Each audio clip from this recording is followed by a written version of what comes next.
नमस्कार साथियों, आप सभी का स्वागत है डीएलएड एकेडमी के इस यूट्यूब डिजिटल प्लेटफॉर्म पर।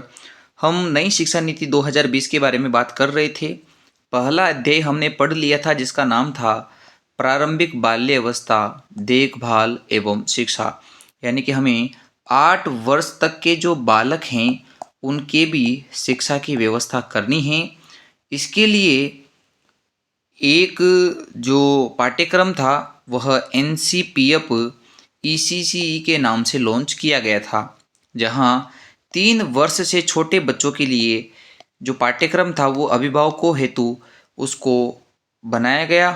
और जो 3 साल से अधिक हैं और जो 8 वर्ष से कम हैं ऐसे बच्चों के लिए जो पाठ्यक्रम हैं वह शिक्षकों हेतु बनाया गया था। अब बात करते हैं कि कौन कौन से मंत्रालय थे। तो आपसे कहा था कि महिला बाल विकास मंत्रालय, स्वास्थ्य मंत्रालय, जनजाति मंत्रालय और शिक्षा मंत्रालय, इन सभी के सहयोग से, समर्थन से यह ईसीसी कार्यक्रम चला था और इसमें एनटीटी टीचर पढ़ाते हैं। अब हम बात करते हैं दूसरे अध्याय की जिसका नाम है FLN, बोले तो फाउंडेशनल लिटरेसी एंड न्यूमेरेसी। इसे हिंदी में कहा जाता है बुनियादी साक्षरता एवं संख्या ज्ञान। इसी नाम से चैप्टर हैं। तो इस चैप्टर में देखो, एक तो इसका फुल फॉर्म सबसे ज़्यादा पूछा जाता है, आपको ये याद रखना है। दूसरी बात ये क्या है, तो कक्षा 3 तक के जो बच्चे हैं उन बच्चों में बुनियादी साक्षरता लानी है और उनको संख्या ज्ञान में निपुणता हासिल करवानी है। इस उद्देश्य से यह जो है चैप्टर लिखा गया है। और ये जो FLN था इसे पूर्व में 2025 तक आवश्यक रूप से हासिल करना था, क्योंकि अभी 2025 चल रहा है और भारत में FLN को पूर्णता से हासिल नहीं किया गया है, अतः इसे 2027 तक बढ़ा दिया गया है। तो अब यदि प्रश्न आए कि FLN पूर्व में कितने कौन से वर्ष तक था, 2025 तक हासिल करना था, किंतु अब इसे बढ़ाकर 2027 कर दिया गया है, क्योंकि अभी तक भी भारत में FLN को पूर्ण रूप से हासिल नहीं किया गया है। FLN को जब लागू किया गया था, FLN मतलब नई शिक्षा नीति को जब लागू किया गया था, तो उसमें FLN को हासिल करने के लिए राष्ट्रीय स्तर पर एक अभियान चलाने की बात कही गई थी। उस राष्ट्रीय स्तर के अभियान का नाम था निपुण भारत अभियान, जो हम शिक्षण नवाचार में भी पढ़ चुके हैं कि 5 जुलाई 2021 को चलाया गया था। और साथ ही में FLN या निपुण निष्ठा जितने भी कार्यक्रम हैं इन सभी को दीक्षा ऐप जो हैं इस पर ही शुरू किया गया था। यानी यदि पूछे कि FLN से संबंधित कौन सा ऐप जो है उपयोगी हैं, वो हैं दीक्षा ऐप। दीक्षा ऐप पर कक्षा 1 से 12वीं तक के सभी बच्चों का डिजिटल रूप से कंटेंट अवेलेबल हैं और इसी दीक्षा ऐप पर टीचर्स का ट्रेनिंग भी होता है। तो सभी संसाधन यहाँ उपलब्ध करवाए जाएंगे। अब मैं बात करूँ कि FLN में और कौन कौन सी चीज़ें होती हैं। जहाँ तक मुझे पता है कि मोस्ट ऑफ कोचिंग वाले या जो बुक्स वाले हैं ये चीज़ें कवर नहीं कर रहे हैं, किंतु उनको ये कवर करना चाहिए था। तो अगर आपने नहीं पढ़ाई कहीं से तो आप यहाँ ज़रूर ध्यान देवें कि FLN के तहत बहुत सारे अन्य कार्य भी करने थे, जैसे कि एक स्कूल रेडीनेस मॉड्यूल बनाना था। अब स्कूल रेडीनेस मॉड्यूल क्या है, ऐसे बच्चे जो कक्षा 1 के लिए प्रवेश करने आते हैं स्कूल्स में, तो उनके लिए 3 महीने या 12 सप्ताह का एक प्रोग्राम बनाया जाएगा मॉड्यूल के तहत, जिसे हम SRP कहेंगे, जिसको हम अंग्रेजी में कहेंगे स्कूल रेडीनेस प्रोग्राम, यानी कि विद्यालय का प्रवेश कार्यक्रम। 3 महीनों में बच्चों को एक वर्कबुक दी जाएगी स्कूल रेडीनेस के नाम से, और उस स्कूल रेडीनेस में 3 माह में बच्चे तैयार होंगे 12 सप्ताह के अंदर, जिसमें वह खेल खेल में सीखेंगे। उसमें सब कंटेंट दिया है कि आपको रोजाना क्या क्या करना है, जुलाई के महीने में कैसे पढ़ाना है, अगस्त के महीने में कैसे पढ़ाना है और सितंबर के महीने में कैसे पढ़ाना है। तो शुरुआती 3 महीनों का यह एक कार्यक्रम है जिसे SRP के नाम से जाना जाता है। तो SRM क्या है, SRM स्कूल रेडीनेस मॉड्यूल है, जिसी के तहत एक कार्यक्रम चलता है SRP, और ये कार्यक्रम कक्षा 1 के बच्चों के लिए होता है 3 महीने का, या सप्ताह में पूछे तो 12 सप्ताह का कार्यक्रम होता है।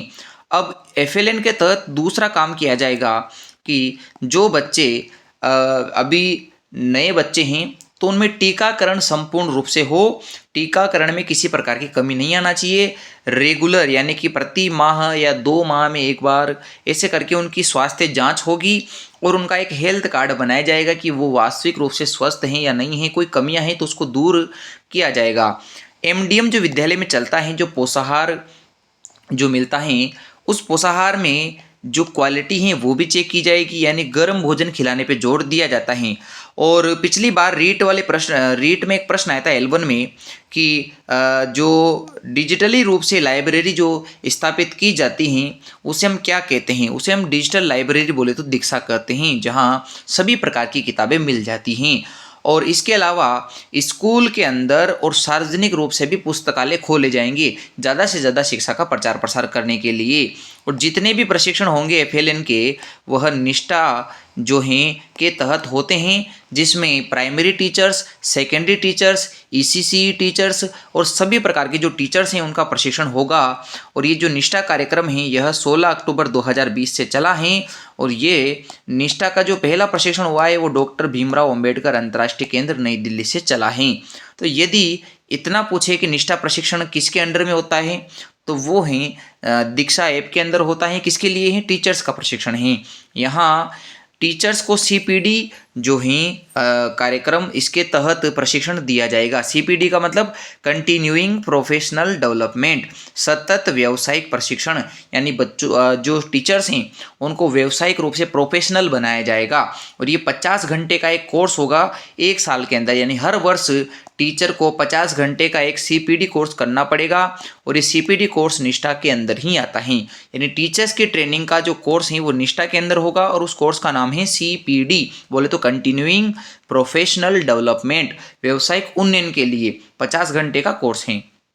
अब मैं बात करूं कि एफएलएन को कितने स्तर पे लागू किया गया है। 5 स्तर पे लागू किया गया है। सबसे पहले इसे केंद्र से लाया गया, फिर इसे राज्य सरकार, फिर जिला और फिर ब्लॉक, और ब्लॉक से सीधा स्कूल में उतारा गया। यानी कि 5 स्तर पर यह एफएलएन बुनियादी साक्षरता संख्या ज्ञान चलाया गया है। और यहाँ जो मूल्यांकन होगा उस मूल्यांकन पे कितना खर्च करना है ये भी आपको याद रखना है कि प्रति विद्यार्थी 1 साल में 500 रुपये एक बच्चे पर एफएलएन के तहत खर्च किए जाएंगे। और 150 रुपये प्रति शिक्षक जो हैं खर्च किए जाएंगे, क्योंकि शिक्षक को तो तनख्वाह अलग से मिलती है। बस वो अगर ट्रेनिंग लेने जा रहा है एफएलएन की, तो जैसे एफएलएन की जो टीचर्स की ट्रेनिंग होती हैं उस ट्रेनिंग में उनको 150 रुपये मिल जाएंगे। अब ज़्यादा भी नहीं है, ये प्रति वर्ष की जगह आपको लिखना है प्रति ट्रेनिंग, यहाँ आपको लिखना है प्रति ट्रेनिंग। तो प्रति ट्रेनिंग 150 रुपये से दे दिए जाएंगे। जबकि साल भर में जो बच्चे सीख रहे हैं उन साल भर के सीखने के लिए बच्चों पर 500 रुपये खर्च करना है। यानी मतलब बच्चे को देना नहीं है 500 रुपये, बच्चे की किताबें जो टीएलएम वगैरह आएंगी, सहायक सामग्रियाँ, उन पर खर्च करना है। साथ ही में प्रति जिला, एक जिले में एफएलएन के लिए 10 से 20 लाख रुपये खर्च किए जाएंगे। उस जिले के जो सीडीओ महोदय हैं, सीबीओ महोदय हैं, वो किताबें, वर्कबुक्स, टीएलएम वगैरह ये जो हैं कनेक्ट करवाएंगे और कनेक्ट करवाकर सभी जगह उसको डिस्ट्रीब्यूट करवाएंगे।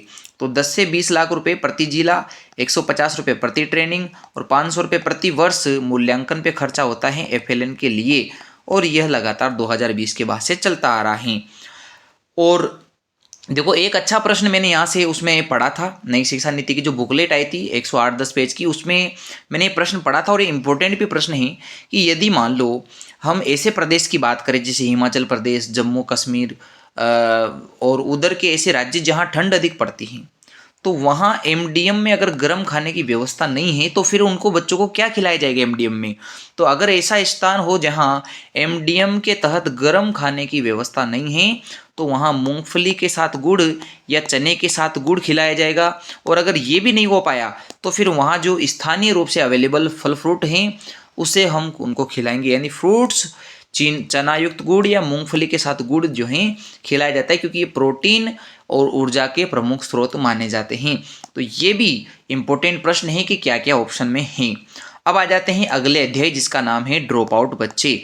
अब ड्रॉप आउट का मतलब जो विद्यालय नहीं आते हैं, जो पढ़ाई छोड़ चुके हैं, ऐसे बच्चों को वापस शिक्षा की मुख्य धारा में जोड़ा जाएगा 2030 तक। अतः इसलिए कहा गया है कि GER gross enrolment ratio pre school यानी कि आंगनबाड़ी से लेकर 12वीं तक के जो बच्चे पढ़ाई छोड़ चुके हैं उनको वापस 2030 तक सभी को शिक्षा की मुख्य धारा से जोड़ना है। इसके अलावा SEDG क्या है? Social economic disadvantage groups. ऐसे बच्चे जो सामाजिक आर्थिक वंचित वर्ग से आते हैं, उन बच्चों के लिए विशेष प्रयास किया जाएगा, क्योंकि वो बच्चे जो हैं शिक्षा की मुख्यधारा से नहीं जुड़े हुए हैं, ज़्यादातर ड्रॉप आउट इसी क्षेत्र के बच्चे हैं, वंचित वर्ग के बच्चे। तो उनको मुख्यधारा से जोड़ने के लिए विशेष कार्यक्रम भी चलाए जाएंगे, विशेष प्रयास भी किए जाएंगे। ऐसी योजनाएं लाई जाएगी, ऐसे कार्यक्रम करवाए जाएंगे जो व्यवसाय उन्नयन कर सके, यानी कि रोजगार के अवसर बढ़ा सके, साक्षरता कार्यक्रम चला सके और जीवन को सुधारने जैसे कार्यक्रम चलेंगे। और देखो, वयस्क के लिए कार्यक्रम तो चला दिया गया है, जिसका नाम है उल्लास नव भारत साक्षरता कार्यक्रम, निल्प। आपको मैंने पढ़ा दिया है कि NIOS के द्वारा साल भर में निल्प के नव भारत साक्षरता कार्यक्रम के 2 बार पेपर होते हैं, मार्च में और सितंबर में। तो पिछले नवाचार में आपको मैंने समझा दिया था, इसीलिए मैंने नवाचार में विशेष ध्यान दिया है कि अगर किसी ने नवाचार पढ़े हैं तो यहाँ पढ़ने में दिक्कत न आए। अब आ जाते हैं अगले अध्याय, स्कूलों में पाठ्यक्रम और शिक्षा शास्त्र। किस हिसाब का पाठ्यक्रम रखा जाएगा? तो हमने बात पहले कर ली थी कि 10वीं 10+2 का पुराना पाठ्यक्रम क्या है और 5+3+3+4 का नया पाठ्यक्रम क्या है। अब एक बात तो आप वो देख लोगे, उसके अलावा इस अध्याय में क्या क्या चीज़ें हैं वो हम देखते हैं। सबसे इंपॉर्टेंट प्रश्न यहाँ से आता है कि राष्ट्रीय स्तर पर एक राष्ट्रीय मूल्यांकन केंद्र स्थापित करवाया जाएगा, उस मूल्यांकन केंद्र को किस नाम से जाना जाएगा? तो उस मूल्यांकन केंद्र का नाम रखा जाएगा परख। तो परख क्या है? एक राष्ट्रीय मूल्यांकन केंद्र है जहां परीक्षा, जांच और आकलन का कार्य करवाया जाएगा। और इस परख का पूरा नाम होता है P से परफॉर्मेंस, A से असेसमेंट, R से रिव्यू, A से एनालिसिस, K से नॉलेज और H से होलिस्टिक डेवलपमेंट। तो एक एक करके समझते हैं। Performance, assessment, review and analysis of knowledge for holistic development. Holistic का मतलब होता है समग्र विकास के लिए ज्ञान का जो है एनालिसिस किया जाएगा, रिव्यू किया जाएगा उपलब्धि का, परफॉर्मेंस का, और ये आकलन होगा परख के माध्यम से। एक राष्ट्रीय मूल्यांकन केंद्र हो चुका है। अब हम बात करते हैं 2 प्रकार की परीक्षाएं भी होगी। वो 2 परीक्षाएं कौन सी होगी? अब मैं आपको समझाता हूँ। परख जो है एक राष्ट्रीय मूल्यांकन केंद्र है और इस परख के माध्यम से 2 परीक्षाएं होगी। एक तो राष्ट्रीय स्तर पे होगी NAS और राज्य स्तर पे होगी SAS। अब ये क्या है समझते हैं। NAS का मतलब होता है नेशनल अचीवमेंट सर्वे, बोले तो राष्ट्रीय उपलब्धि सर्वे परीक्षा। तो राष्ट्रीय उपलब्धि जो परीक्षा है, इस परीक्षा में राष्ट्रीय स्तर पर सभी राज्यों में बच्चों का उपलब्धि अचीवमेंट लेवल कैसा है उसको ध्यान में रखकर चीज़ें बनाई जाएगी। और साथ ही में स्टेट लेवल पर भी यह कार्यक्रम होगा। बात करते हैं आगे क्या किया जाएगा। बच्चे को वर्ष के अंत में एक प्रगति कार्ड दिया जाएगा, जिसे हम प्रोग्रेस कार्ड कहते हैं। इस प्रोग्रेस कार्ड में 360 चीज़ें होगी, यानी कि बच्चे का समग्र विकास, बहुआयामी रूप से विकास होगा, जहां विकास के तीनों पक्ष, संज्ञानात्मक, भावात्मक और क्रियात्मक, इन तीनों पक्षों को जोड़ा जाएगा। न केवल ज्ञान अपितु भाव और क्रियात्मक, इस सभी पक्ष को भी यहाँ देखा जाएगा। और अब छोटे छोटे यहाँ से प्रश्न क्या बनते हैं, और ये जो चैप्टर हैं वो भी इंपॉर्टेंट है। क्यों है? क्योंकि यहाँ से देखिए प्रश्न ऐसा आएगा कि किस क्लास तक मातृभाषा में शिक्षण होगा। वह कक्षा बताइए जहाँ तक मातृभाषा में शिक्षण करवाया जाएगा। वैसे तो हम इस प्रश्न का सीधा जवाब दे सकते हैं 5वीं क्लास तक। तो हमें यदि पूछा जाए सामान्यतः बताइए कि कौन सी कक्षा तक मातृभाषा में शिक्षण होगा, तो वो है 5वीं कक्षा। और इसमें एक लाइन और लिखी हुई थी आपके नई शिक्षा नीति के अंदर कि यदि आवश्यकता पड़े तो हम बच्चों को कक्षा 8वीं तक भी मातृभाषा में पढ़ा सकते हैं। तो मातृभाषा शिक्षण सामान्यतः 5वीं क्लास तक चलेगा, पर इसे कक्षा 8 तक बढ़ाया जा सकता है। आगे मैं बात करूं कि किस क्लास से कंप्यूटर कोडिंग सिखाई जाएगी, कक्षा 6 से। किस कक्षा से वोकेशनल एजुकेशन, व्यावसायिक शिक्षा दी जाएगी, कक्षा 6 से। किस क्लास से एक भारतीय भाषा सीखना अनिवार्य होगा, क्लास 6 से। तो यहाँ 3 प्रश्नों का एक जवाब है कि कक्षा 6 से बालक कंप्यूटर कोडिंग सीखेगा, व्यावसायिक शिक्षा सीखेगा, और एक अन्य भारतीय भाषा सीखनी पड़ेगी। जो भाषा भारतीय भाषा वो सीख रहा है या सीख चुका है अपने राज्य में, उसके अलावा उसे दूसरी भारतीय भाषाएं भी सीखनी होगी। और जैसे ही वो कक्षा 9 में चला जाएगा तो कक्षा 9 से ही उसे एक विदेशी भाषा पढ़नी पड़ेगी। ये विदेशी भाषा कौन कौन सी होगी तो उसकी आगे हम बात करेंगे, पर एक विदेशी भाषा के साथ साथ कक्षा 9 से ही अब विषयों का चुनाव करना शुरू हो जाएगा। जैसे हमारे पापा और दादाजी होर के टाइम पे क्या होता था कि कक्षा 9 से ही सब्जेक्ट का चुनाव करना पड़ता था, पर हमारे टाइम पे ये जो है हट गया था। और फिर हमारे टाइम पे 11वीं से विषयों का या स्ट्रीम का चुनाव करना पड़ता था। तो अब विषयों का चुनाव कक्षा 9 से करवाया जाएगा और इसमें भी लचीलापन रखा जाएगा, कठोरता नहीं रखी जाएगी। अगर कोई बालक आर्ट्स का है, उसे विज्ञान आती है तो विज्ञान भी पढ़ सकता है। अगर कोई बालक साइंस का है, उसे हिस्ट्री पढ़नी है तो वो भी उसमें पढ़ सकता है। यानी कि लचीलापन रखा जाएगा, कठोरता नहीं रखी जाएगी और एक विदेशी भाषा भी कक्षा 9 से ही सीखनी पड़ेगी। 10वीं 12वीं के जो एग्जाम हैं, अभी तो केवल सीबीएसई बोर्ड ने वर्ष में 2 बार परीक्षा लेने की बात कही है, पर इसे अब सेमेस्टर प्रणाली के तहत वर्ष में 2 बार एग्जाम कंडक्ट करवाए जाएंगे। तो ये इंपॉर्टेंट बात है कि अब 10वीं 12वीं के प्रणाली को भी सेमेस्टर प्रणाली के जैसा बनाया जा रहा है। छोटी छोटी एक दो बातें और हैं कि भारत का ज्ञान नॉलेज ऑफ इंडिया के नाम से एक पुस्तिका जारी की जाएगी, जिसमें भारत का संपूर्ण जो ज्ञान है, जो किस प्रकार से निर्मित हुआ है, क्या क्या चीज़ें होगी, वो उसमें बताई जाएगी। दूसरी बात, द लैंग्वेज ऑफ इंडिया, इस नाम से एक प्रोजेक्ट चलाएंगे भारत में भाषा के नाम से, और यह कक्षा 6 से 8 के लिए होगा। बताओ क्यों होगा? क्योंकि हमने कक्षा 6 से ही भारतीय भाषा को पढ़ना शुरू करना है। तो कक्षा 6 से शुरू करना है तो 3 कक्षाओं के लिए एक भारतीय भाषा सीखने का उद्देश्य रखा जाएगा। आगे मैं बात करूं कि भारत में सांकेतिक भाषा को भी एक विशेष मानकीकृत दर्जा दिया जाएगा। तो सांकेतिक भाषा के लिए इंडियन साइन लैंग्वेज के नाम से जो है स्टैंडर्ड रूप से उसे लागू करवाया जाएगा, जिसे हम ISL भी कहते हैं। त्रिभाषा फॉर्मूला लागू करवाया जाएगा। वैसे वर्तमान में भी त्रिभाषा फॉर्मूला है, पर वर्तमान फॉर्मूले से थोड़ा सा हट के बच्चों में बहुभाषिकतावाद को, यानी एक से ज़्यादा भाषा सीखने के लिए प्रेरित किया जाएगा। इसमें क्या किया जाएगा कि शुरुआत में बालक 2 भारतीय भाषाएं सीखेगा। 1 से 5वीं क्लास तक वह एक भाषा सीखेगा जो भारतीय भाषा है, और फिर कक्षा 6 से 8 के बीच में दूसरी भारतीय भाषा भी सीख लेगा। यानी शुरुआत में बालक 2 भाषाएं सीखेगा और फिर बाद में 9वीं क्लास से ही और एक विदेशी भाषा सिखाई जाएगी। एक विदेशी भाषा में कौन कौन सी भाषाएं आएगी? अंग्रेजी हैं, फ्रेंच हैं, जर्मन हैं, पुर्तगाली हैं, रूसी हैं, जापानी हैं, स्पेनिश हैं, कोरियन हैं। इसमें चीनी भाषा का जो मैंडरिन है उसका कहीं पे भी नाम मेंशन नहीं है। तो जो भाषाएं आपको यहाँ मैंने दिखाई हैं, केवल यही विदेशी भाषाएं पढ़ाई जाएगी। और भारतीय भाषाओं में तो कई सारी भाषाएं हैं, संस्कृत है, तमिल है, तेलुगु है, कन्नड़ है, मलयालम है। इन पर विशेष जोर देकर ये भी सीखने के लिए प्रोत्साहित करना जाएगा।